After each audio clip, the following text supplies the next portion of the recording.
Good evening, everybody. I hope that this magic thing will take me to my slides. Awesome. Okay, so what are we talking about today? I have about 10 minutes, which means that my presentation will not be as usual. Okay, I want to talk about reproducibility in open source firmware. That sounds like a lot of stuff, and I will narrow it down very, very soon so you get an idea of what we're talking about. First, one slide about me. Hello, I'm Josef, and I am a recovering embedded developer, which means I've been doing this stuff for almost 20 years by now, and these days I'm just talking to people, which is actually a huge relief for me. My street credibility, I'm the actual community manager for Yocto Project. I run social media for all of OpenEmbedded as far as I actually find time to do it. And I snuck one or two really small patches beyond Linus Torvalds quality control. So yay, I can call myself a kernel contributor, even if it doesn't make a huge impact. I'm super easy to reach out, and I'm actually here on stage, so you don't even need all this new fancy technology. You can just talk to me. What we're not going to do today is ask about you, because I don't have the time. And I'm not going to do my usual chocolate thing, because I don't have the time. It works like this. I've got stuff here. You just show up later and grab stuff. It's really easy. I've got stickers, I've got chocolates, and one mug left. Okay, let's get going. What is this all about? Especially if you're shipping devices with software on it, you actually should be able to reproduce what you shipped later. And by later, I mean not like the next day. I mean like the next year, maybe 2 years later. Who of you is actually shipping devices? How long are they living? 1 year? 2 years? 10? C. Okay, so you know you should be able to fix your software later. And one of the key things, are all of your employees and maintainers actually sticking around for those 10 years? Probably not. So you should also be able to reproduce it even if the original creator has left. The usual suspects for this are, these days, Yocto and Zephyr. Zephyr is a Linux Foundation project, real-time operating system. Okay, and Yocto is a Linux Foundation embedded Linux distribution toolkit, or whatever you want to call it. This is like my home turf, and Zephyr is close enough to it so I can at least talk about it a little bit. Let's start with the basics if you want to be able to reproduce your firmware. The first thing is, do I have a pointer? Oh, I've got a pointer, awesome. So the first thing is control your toolchain. I mean, who of you has like downloaded once of those fancy silicon vendors? Close your ears now. Who has downloaded one of those fancy IDEs and toolchains that will magically work with that one silicon thing? And not again 2 years later because you've got a new Windows version? C. So the first thing, if you ever want to compile something, is control your toolchain. You can do this by either requiring a known good one, which is how Zephyr does it, or by just rebuilding it for every project, eventually including optimizations. This is how Yocto does. Hey, I've got people listening at the outside, and I can laser point them. Hello there. Okay, so, and once you are actually able to compile something, then you should know what you're compiling. Because it's super boring or super frustrating if you say, hey, I want to build this project, and I need to pull a little bit of this here and a little bit of this there. This is on some Samba drive. This is in the internal wiki. No. You really want to know what you're building. And you don't only want to know where to find it, you really want to know it cryptographically safe. Like, this is the hash of the thing I need. In Yocto, you're doing this in metadata, in the layers, and in Zephyr, you're doing it in the models. These are able to really nail down the things that go into your software. If you have got problems with this, you can now close your ears and get out and start working, because the rest will be more advanced, obviously. You don't only need to know of the upstream stuff, like all of your libraries. You also need to know your source files, and even what stuff you patch. Really, nail everything down, sign it.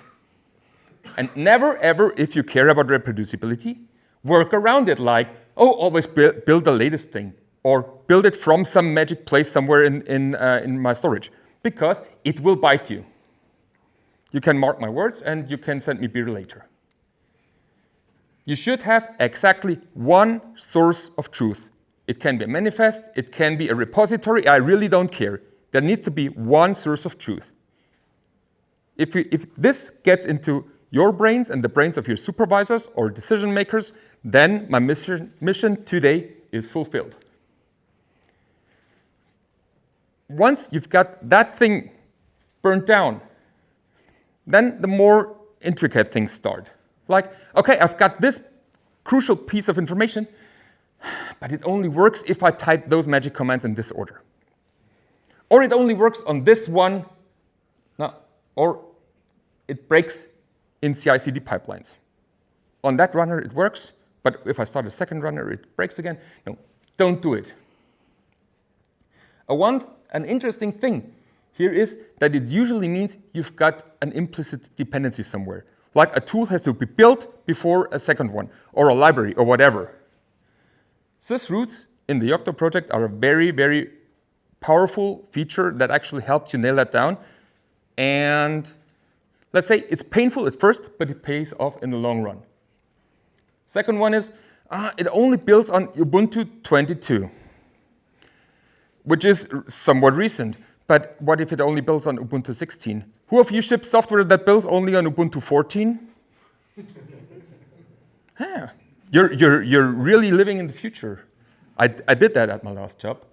And so you really need to know your dependencies on the building system. You need to know what host tools you need, and you need to test them across variations, because you really can't assume that every developer will have the same Linux distribution, or Windows, or whatever. If you're building on a sane operating system, then at least test all distros that you can get hold of. And containers are a very useful thing for this, at least if you ask me. If you've got all of your tooling sorted out, then let's get to the code. The first and foremost and most important thing is source date epoch. Who of you has snuck information about the build into their code? Like, oh, I used this compiler. Or, hi, I built on this machine. Only one admitted. Two and a half. Okay, so short, don't do it. There is one somewhat standardized mechanism for this, which is called source date epoch, and you can use this to expose a latest timestamp of something. If your source revision control is somewhat reasonable, then you have only one repository, and the date of last modification can lead you directly to this commit. So whenever you try to sneak information into your build, please use at least this one, because a proper, bigger build system can set that accordingly. This comes from the Reproducible builds organization, and we will get to that in a little bit more detail later.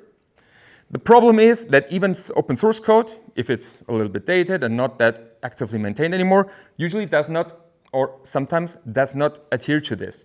So if you're living in Yocto land, as I do, we do even have to maintain patches that inject source date epoch into other open source libraries just to make them reproducible. So we carry the burden so you can actually have reproducible builds.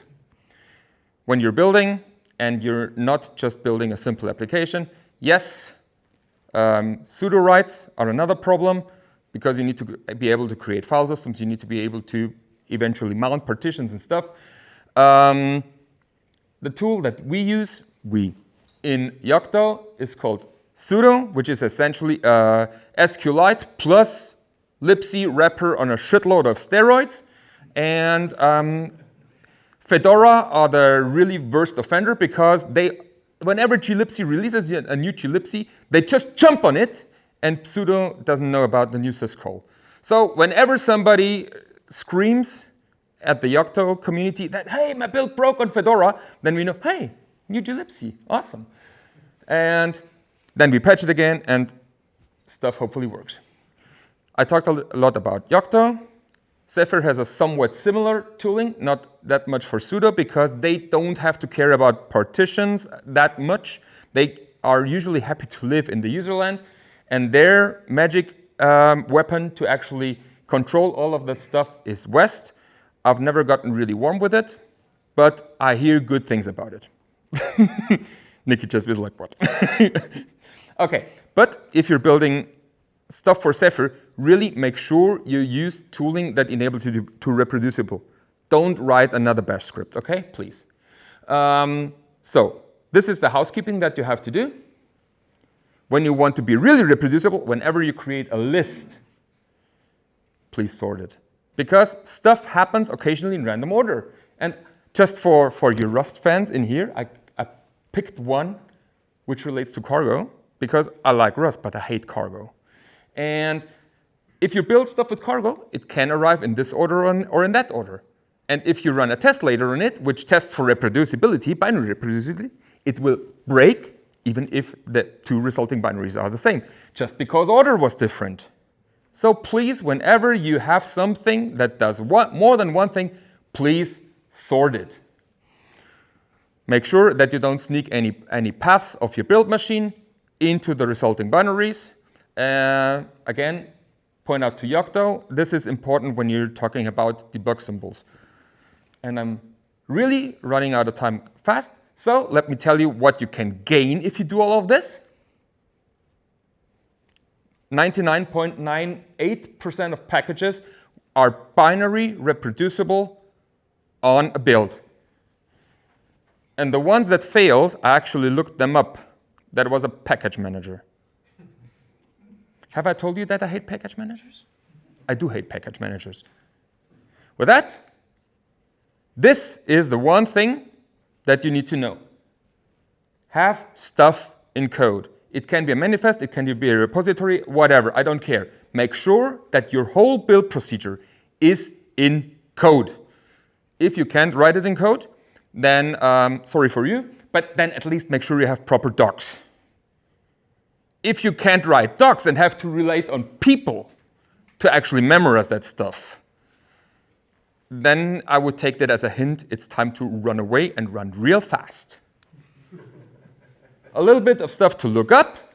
With that, thank you very much. My name is Josef. I work for a really small company that's called Mender. We do over-the-air solutions for all kinds of embedded systems, primarily Linux, Yocto, Debian, and Zephyr these days. If you want to know more, head there, talk to me. I've got chocolates, I've got stickers, and I've got one left mug. See you later.